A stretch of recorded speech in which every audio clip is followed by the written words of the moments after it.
আসসালামু আলাইকুম রহমতুল্লাহ। থিমস বিডির আজকের টিউটোরিয়ালে আপনাকে স্বাগতম। আজকে আমাদের একটি স্পেশাল থিম, সেই থিমটি কাস্টমাইজেশন করে আপনি দেখতে পাচ্ছেন দৈনিক নূরের ঝলক। তো এটি সাইটটি দাঁড় করানো হয়েছে, এখন এটা যিনি পারচেস করেছেন কিভাবে রিপোর্ট প্রকাশিত করতে হয় সেই বিষয়টি আজকে দেখাবো। এই বিষয়টি কিন্তু সকল থিম এবং নিউজ পোস্টের ক্ষেত্রে একই বিষয়। এখানে দেখুন পুরো সেকশনটাই কিন্তু খালি রয়েছে, সকল ক্যাটাগরিগুলি অ্যাড করা হয়েছে কিন্তু কোনো পোস্ট এখনো কিন্তু দেওয়া হয়নি। তো এই পোস্ট ব্যাগিংটে অর্থাৎ আপনার ড্যাশবোর্ডে প্রবেশ করার জন্য এই যে প্রত্যেকটির ক্ষেত্রেই হয়, তবে কিছু কিছু সাইট আছে যারা আসলে এটাকে হিডেন করে রাখে বা অন্য কিছু ইউআরএল দিয়ে রাখে যাতে কেউ ওটাকে ব্যাকএন্ডে বা ড্যাশবোর্ডে প্রবেশ করতে না পারে। তো আসলে একটি ওয়েবসাইটে আপনি অল্প দিয়েও শুরু করতে পারেন, আবার একটি ওয়েবসাইটে কিন্তু আপনি হাজার হাজার লক্ষ লক্ষ টাকাও কিন্তু খরচ করতে পারেন। এটা আপনার অভিরুচির উপরে বা আপনার কি কি প্রয়োজন তার উপরে কিন্তু এটা নির্ধারিত হয়ে থাকে। দেখবেন আমাদের বাজারে কিন্তু বর্তমানে 2000 টাকায়, 1500 টাকায়, 3300 টাকায়, 4000 টাকায় একটি ওয়েবসাইট তৈরি করে। কিন্তু ভালো মানের সিকিউরিটি পারপাস একটি ওয়েবসাইট যদি তৈরি করতে হয় মিনিমাম 10,000 টাকার নিচে বা 10,000 টাকার নিচে আর কি তেমন ভালো কোনো সাইট হয় না, কাস্টমাইজেশন করা যায় না। এর ফলে কি হচ্ছে যে একজন ডেভেলপার যারা নতুন কাজ শিখছে তারা বিভিন্ন জায়গা থেকে থিম পারচেস করে সেই একই থিম বিভিন্ন জায়গায় দিচ্ছে, কিন্তু এটাকে কিভাবে কাস্টমাইজেশন করতে হয় বা কিভাবে কি চেঞ্জ করতে হয় অনেকে কিন্তু জানে না। তো যাই হোক, ওদিকে যাব না। মোটামুটি আপনারা চেষ্টা করবেন ভালো মানের হোস্টিং নেওয়ার জন্য, ভালো মানের ডোমিন নেওয়ার জন্য। একজন ভালো ডেভেলপার দ্বারা কাজ করাবেন, 2 টাকা বেশি খরচ গেলেও আপনার সাইটটাকে আপনি সিকিউরিটি রাখবেন। তো যাই হোক, আজকের এই ভিডিও শুরু করছি। তো ড্যাশবোর্ডে প্রবেশ করার জন্য সাধারণত যেটা থাকে, নতুন ওয়ার্ডপ্রেস ইনস্টল দেওয়ার পরে আপনার ডোমিনের পরে .com এর পরে একটি স্ল্যাশ দিবেন, তারপরে লিখবেন up, WP up hyphen admin. এটা এরকম দেখাচ্ছে এই কারণেই যে আমি এই ড্যাশবোর্ডে আগে থেকেই প্রবেশ করেছি, এজন্য এটা এরকম দেখাচ্ছে। তো দেখুন .com ডোমিনের পরে up, .com domain slash up hyphen admin দেওয়ার পর আপনি ইন্টার ক্লিক করবেন। যেহেতু আমার এটা লগ ইন করা রয়েছে তাই প্রবেশ করেছে, কিন্তু আপনাদের ক্ষেত্রে ইউজার এবং পাসওয়ার্ড চাবে। তো আমি একটু লগ আউট করেই দেখাই, এরকম দেখাবে, এরকম দেখতে পাচ্ছেন। তো আমি যেহেতু লগ আউট হয়েছি তাই এরকম দেখাচ্ছে। তো আমি ভিডিওটি পজ করে ইউজার পাসওয়ার্ড দিয়ে লগ ইন করছি। তো আমি ইউজার পাসওয়ার্ড দিয়ে এখন লগ ইন করলাম। দেখুন আবারও কিন্তু লগ ইন হয়ে গিয়েছে। তো আমরা একটু আউটপুটটা দেখে আসি। হ্যাঁ, এখন আমরা ড্যাশবোর্ডে আসার পরে এই যে ড্যাশবোর্ড এরকম হবে, তারপরে এই যে খেয়াল করুন নিউর ভিতরে পোস্ট, এই পোস্টে গেলাম। এখন ধরুন আমরা যে রিপোর্টটি নিব একটি ওয়েবসাইটে যাই, আমরা যুগান্তর ওয়েবসাইটে যাই। ভিডিওটি বোঝানোর স্বার্থে তৈরি করা হচ্ছে, আসলে আপনারা এইভাবে কেউ নেবেন না। আপনারা আপনাদের যে আর্টিকেল আছে সেই আর্টিকেল দিবেন। তো যেহেতু একটি ইসলামিক সাইট তাই আমরা একটু ইসলামিক বিষয় খুঁজব। তো দেখি এখানে কোথায় কি আছে, ধর্ম কোথায় আছে। আমি এখানে না পেলে ধর্মটাকে সার্চ দিচ্ছি।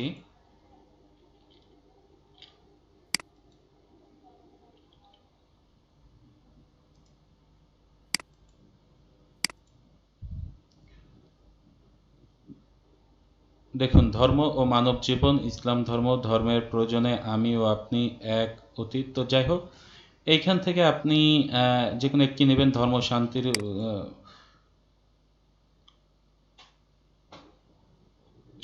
ধর্ম শান্তির সুবাতাস ছড়ায়। তো এই যে এটা কোথা থেকে আসতেছে, এটা এটাকে বলা হয় হেডিং।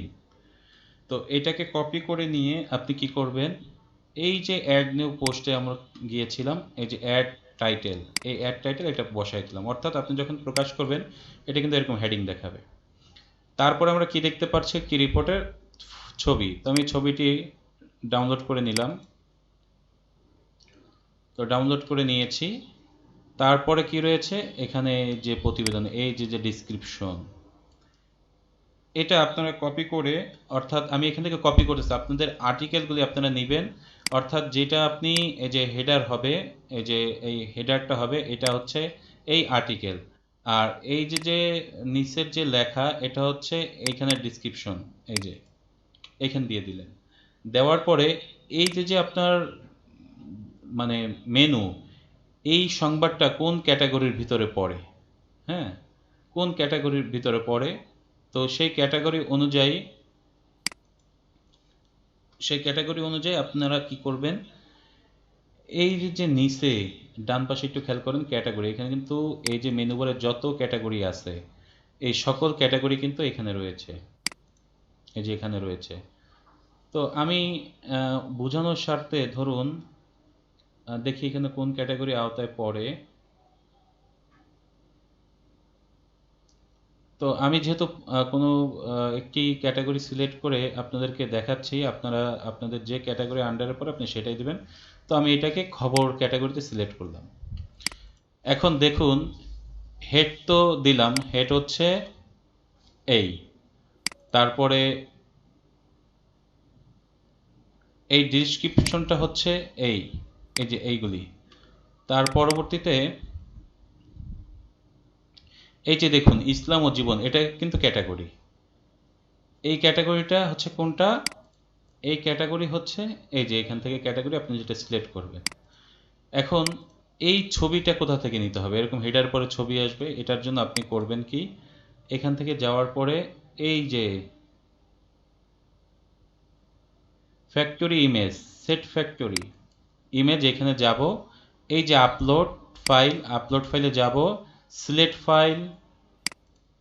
ফাইলে যাওয়ার পরবর্তীতে এইখান থেকে এই যে ইমেজ। তবে আমি একটি পত্রিকা সাইট থেকে নিচ্ছি, আপনারা কখনোই এভাবে করবেন না, আপনারা আপনাদের আর্টিকেল দেওয়ার চেষ্টা করবেন। আমি জাস্ট ভিডিওর জন্য এটা নিলাম। তো দেখুন ছবিটি কিন্তু ওপেন হয়ে গেল, বা ওইখান থেকে চুজ করার পরে এখানে আসার পরে, তবে এখানে আরেকটি বিষয় লক্ষণীয়, ছবিটা আপনারা 1 MBরও কম রাখার চেষ্টা করবেন।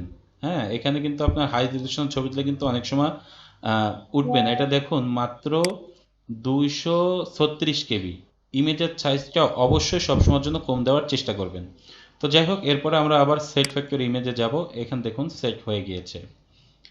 এখন আমরা কি করলাম, হেডার দিলাম, ডিসক্রিপশন দিলাম, ক্যাটাগরি সিলেক্ট করলাম, ইমেজ দিয়ে দিলাম। এখন পাবলিশ করব। দেখুন এটা কিন্তু এখন পাবলিশড হয়ে গিয়েছে। ওয়াও, দেখুন এই যে সর্বশেষ এখানে চলে এসেছে, এবং এই যে আপনার টাইটেল বারে কিন্তু এটা শুরু হয়ে গিয়েছে। তো এইভাবেই কিন্তু আসলে পোস্টগুলি করতে হয়, আর প্রত্যেকটা ক্যাটাগরি, আর এইখানে আপনারা এইভাবে একটা একটা করে সিলেক্ট করে নেবেন, আপনার যখন যেটা ভালো লাগে, যখন যেটা প্রয়োজন হয়।